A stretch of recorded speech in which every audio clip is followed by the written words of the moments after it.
जी बिल्कुल, Sindh TV network पारां सिंध जा बेट, सिंध जी ज़मीन, सिंध जी मिल्कियत हेठि जे सिरे हेठि जेको सकाफ़ती ॾियारो मल्हाए पियो वञे, उन जे हवाले सां ख़ानपुर मार में भरपूर बोट मिली रही आहे।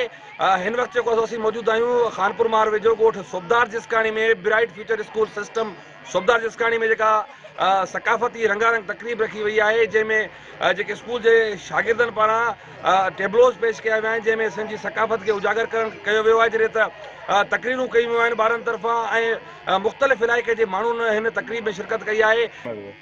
तमामु बहितरीनु नमूनो आहे असांजो ॻोठ सोबदार खान जिस्काणी आहे ऐं ब्राइट फ्यूचर स्कूल जेको आहे असांजो आहे खोलियो आहे हिते ॻोठ जे लिहाज़ सां। तमामु बहितरीनु फंक्शन थिए थो ऐं जेको टेबल पेश कया हुआ ॿारनि जा तमामु बहितरीनु थिया आहिनि ऐं साल असां वरी धाम धूम सां मल्हाईंदा आहियूं। इन जो मतिलबु त मुहबत जो पैगाम ॾींदा आहियूं ऐं सिंध हिकु अमन परस्त क़ौम आहे।